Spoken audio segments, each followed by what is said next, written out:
I was wondering when I was gonna have my next bed bucking story, because I find that these are not the easiest ones to find, opposed to like maybe the Blackaren ones. But I'm actually finding that some of them kind of pop up on their own. And this one right here, this person right here that I'm about to talk about wasn't even on my radar. But I decided, when I saw this video, I said he definitely qualifies, especially with the stuff that I've heard him talk about in the past, especially over the course of the last year. This guy right here has to be one of the biggest Kamala Harris stans on Twitter. Let me tell you, this guy literally will throw the cape on for her every chance he gets. But this response right here, because I had a chance to listen to like half of the minute that you're going to listen to, so I didn't listen to the whole thing, but I listened to enough to know that he definitely earned a spot in the bed bucking series. And I think I'm going to call this examining the caping bed bucking. I think I'm going to call it that. So I'm going to go ahead and play this video and just listen to what he says, and listen to not only just what he says, but who he also directs it to. I was just thinking to myself, like, y'all men, y'all motherfuckers are so fucking weak and so fucking insecure. Like, y'all on some real little dick ass syndrome shit. Like, y'all always got some shit to say about Vice President Kamala Harris, and then y'all always got a fucking critique without bringing a fucking receipt. And everything that y'all ever say is baseless. Y'all always talk about all skin folk ain't kin folk, while also worshiping white mediocrity. We don't need to vote for identity politics, but you want to vote for a saltine cracker. Like, make this shit make sense. You so fucking pro-black, but yet you are beating down a black woman every motherfucking chance you get.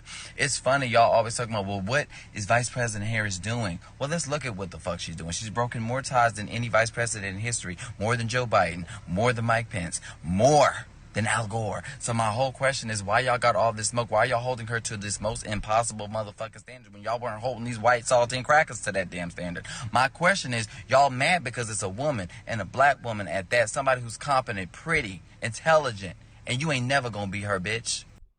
Okay, so we have gotten through all of the zest. And he called us a bitch at the end. That's why I said, pay attention not to only what he was saying, but who he directed it to. He let us black men, because that's who he was telling to. That's who he was talking to. That's who he was directing his anger towards, was black men. With his first word, he said, to you men out there. And let's be real here, he was talking to black men. He wasn't talking to any other group of men but us. He didn't have to say black men. He didn't have to say you niggas. I know. We can read through the subliminals. Now, I usually don't do this, but because he was talking so much and talking so fast, I'm going to go back and just kind of break down his talking points, because none of it made sense and none of it was accurate. So let's go ahead and do this breakdown right quick. I was just thinking to myself, like, y'all men, y'all motherfuckers are so fucking weak and so fucking insecure. Let's start right there. Y'all men are so effing weak and insecure. He already hit us with a Blackaren talking point, a feminist talking point, weak and insecure, because we have opinions about Kamala Harris. What does this sound like? Doesn't this sound like when what's her face linebacker built Simone Sanders, out of a job, Simone Sanders said that about Luther Campbell a couple years ago when he had opinions about Kamala Harris, and she says something along the same lines of saying that we as black men don't have a voice, or some BS that she said when it comes to politics. Even though this guy ran for mayor down in Florida a couple years ago, he wasn't successful, but at least he knows the navigation of politics, so he definitely had a voice. And she said that. That will forever be ingrained in my head. And this person right here is doing the same thing, because in his head, and a lot of people who think like him have this mindset of black men should not speak on certain things because we're too stupid to realize, or we're too dumb. They thrive on that weakest link thing, which is another Blackaren talking point. That weakest link crap. And before anybody asks, yes, we can clearly tell that this guy's in the academy. This guy is basically the liberal version of Christian Walker, who I think, if I come across even one more video on my timeline of him, because I'm not going to go in search of it. If I come across a video on my timeline on Twitter, because that's where his videos always pop up for me, he's definitely getting an entry on this bed bucking series for sure. He has a spot. He has a top spot. But this guy reminds me of the liberal version of him. You know how all that BS that Christian Walker be talking about, and that latest one when he was talking about him being so rich and everything like that. Just wow, this blows my mind. This guy's like the left side of that, and they kind of almost look alike. It's just that this one right here has a little bit more bass in his voice. But let's continue. Like, y'all on some real little dick ass syndrome shit. Y'all on some little dick ass syndrome ish. So now we've gone from saying we're weak and insecure to talking about our body parts and saying that's our level of thinking. We think we're small minded. Like, y'all always got some shit to say about Vice President Kamala Harris, and then y'all always got a fucking critique without bringing a fucking receipt. And everything that y'all ever say is baseless. Y'all always talk about all skin folk ain't kin folk. While and here's the thing, black men are not the only ones who have a critique of her. But because he feels that we are heterosexual black men are an easier target, it's easier for him to come out and say that against us. It's black women who have some common sense and a level-headed line of thinking who say the same thing, sometimes even more about her than some black men will do. But because we don't agree and we critique her, then it's an issue. And let's be clear, this woman has never declared her blackness until like last year or 2 years ago. Look at how much she has done for black people. Let's keep in mind, this is the same woman when they asked her, what is she going to do specifically, something for black people? And she responded with no. And a long no. It's more like a no. Remember that? Professor Black Truth does a really good impression of that. I guess he missed that part. Also worshiping white mediocrity. We don't need to vote for identity politics, but you want to vote for a saltine cracker. Like, make this shit make sense. You so fucking pro-black. Wait a minute. Hold on. Time out. Rewind.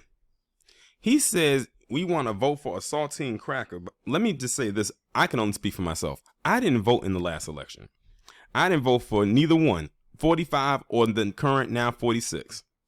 And let's be clear, I don't know this. I need to see if I can find out this person's name, because I never found out what this person's name was, but I always knew they just threw the cape on for Kamala Harris every chance he got.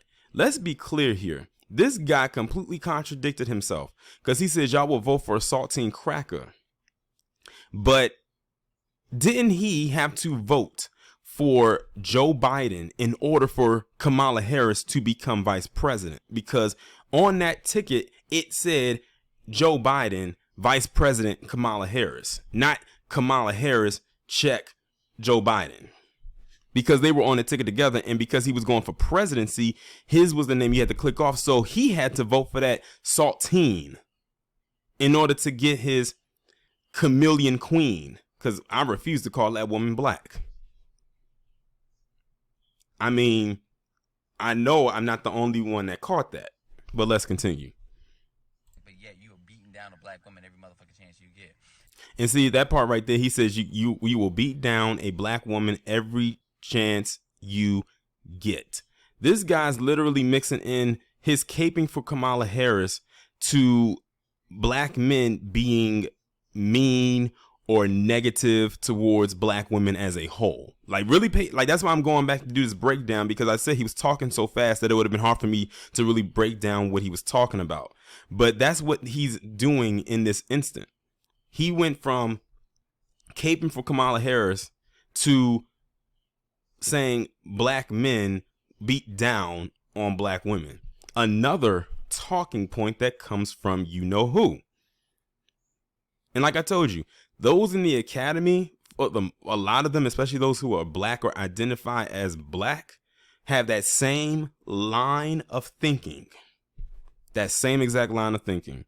And I've heard this guy talk before. I remember because on Twitter, they have something called Twitter Spaces, which is basically like this enclave that people can create, and they come in and they talk about different topics. And I remember, I don't know who was running the space, but he came in there and just started firing off at the mouth and getting all sassy and zesty and having minstrel rants about Kamala Harris. I forgot who was running the room at that time. I want to say it was Tariq. Tariq was like keeping a level headed and calm the whole time that he was talking. This guy just popping off at the mouth like somebody just killed his goldfish. I mean, straight up attitude, ratchet and ghetto. You can hear it in his tone right here. He's calm right here, but when he be popping off, it's this times 10. It's that escalated. Let's continue. It's funny, y'all always talking about, well, what is Vice President Harris doing? Well, let's look at what the fuck she's doing. She's broken more ties than any vice president in history. More than Joe Biden. More than Mike Pence. More than Al Gore. So my whole question is, why y'all got all this smoke? Why y'all holding her to this most impossible motherfucking standard when y'all weren't holding these white saltine crackers to that damn standard? Excuse me, but we are. If you took the time to look, but this is the thing. This guy is so set in his ways, and he throws on the cape for her every chance that he gets, that he's not going to allow himself to see what we see. People who live in California, I don't know where this guy's from. I don't know where he lives. But those who live in California, who, when she was out there, when she was running her sector in California, knew what this woman was about, and they knew what she was like. So they have firsthand experience of what she is. But see, this guy is so wrapped up in the fact that this chameleon of a woman who he claims identifies as black, he's so wrapped up in that no one can critique her. And see, that goes back to that misused quote inside of that Malcolm X speech about who's the most unprotected person in America. And see, when they keep spewing that out and they keep misconstruing it, you get stuff like this all the time. This is the kind of response that you will get. This guy feels that it is his duty to protect Kamala Harris at all times. Now, keep in mind, this guy has been spewing a bunch of stuff and caping for Kamala Harris for over a year. Has she given him a call? Has she written to him saying thank you for all your kind words? Has she even offered him a job? No, because he's still on here flapping his gums about black men being insecure and weak and, beating down on black women and all the other Madame Noir griot root talking points.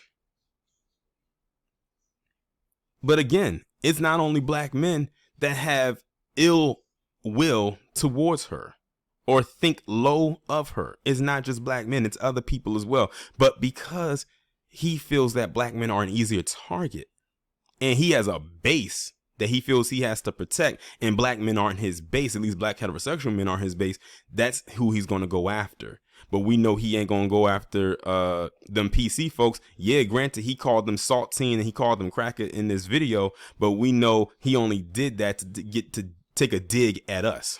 If that wasn't the case, he wouldn't even said that. But let's continue. We almost at the end. My question is, y'all mad because it's a woman, and a black woman at that, somebody who's competent, pretty, intelligent. Okay, let's go back. See, that's what I was talking about. This is where he really told on himself. Let me go back a little bit more. And a black... Hold on. Y'all mad because it's a woman. He said we're mad because it's a woman. And a black woman at that. A chameleon because she ain't, because listen. I mean, we're not doing that. He's one of the only few people that's claiming this woman to be black. Well, let's go on. Somebody who's competent, pretty. What did he say? Competent and what? Did he say confident and pretty? I don't know. Okay, what is her being pretty? What does her looks have to do with anything? She could have been looking like the Swamp Thing and most people still wouldn't like her and it wouldn't have nothing to do with her looks. See, here's the thing. He's going off of, okay, she's pretty. Okay, and what is she doing? Her looks are not passing policies. Her looks aren't doing anything for black people, including yourself, sir. What is her being pretty doing for you? Nothing. What is her being pretty doing for me? Nothing. What is her being pretty doing for black people? Nothing. What is her being pretty doing for, her constituents? Nothing. What is her being pretty doing for America as a whole? Nothing. So I don't know why he even mentioned that. So we're supposed to, so it's basically what he's saying is that we're hating on her because of how she looks. What? That is so high schoolish. See, that's how you can tell he went into an emotional state when he said that. None of us are critiquing her looks. I can't think of anyone who critiqued her policies or lack thereof when it comes to black people and blamed it on how she looks. I can't think of one person. But he probably can't think of one person, but that's what he came up with, because like I said, he went into an emotional state when he said this. But let's knock out these last 3 seconds. Intelligent, and you ain't never gonna be her, bitch. He said intelligent, and we ain't never gonna be her, and then finished it off and called us B's. A B. Like I said, he went the last 10 seconds of his little minstrel rant was an emotional one. And he said because she's pretty and she's I guess that's confident. I don't know what that C word he was saying because I couldn't catch it. And he said she's intelligent. Okay. Obama would be deemed intelligent, but many black people wasn't messing with him like that, or at least they figured out his scheme and stopped messing with him. But we wouldn't say that we don't like him because of his intelligence. Like, I can sit up here and say that Obama's a very smart individual considering the level of schooling that he has had, and still say I didn't care for him because of the policies that he had passed that didn't benefit black people. He did everything for everybody else except us, and she's doing this and really the same thing. So her looks or her level of intelligence has nothing to do with why we are critiquing her or don't like her. It has nothing to do with that. If we was going based off of that, then you would have a solid talking point, but you don't. But see, these individuals, man, I tell you, they are something else. They think they have it all. They think they have us all figured out, and they don't. They really don't. But yeah, I just wanted to come on here and talk about this person. And by the way, their username on Twitter is @2raw2real. The number 2 raw 2 real at TOO real. That's their username on here. And if you go to this person's page, like their Twitter account, it is nothing but a shrine to Kamala Harris. Like, this guy's a full-on stan. So all of his talking points will always be from an emotional point to me and to several others. And he thinks that he's doing something. He even has his location set to the White House, knowing good and damn well he don't live at nowhere near 1600 Pennsylvania Avenue. He probably doesn't even live in the DMV. But even if he did, I don't care. But we know it's not at 1600 Pennsylvania Avenue. But y'all, man, let me just go ahead and end this right now.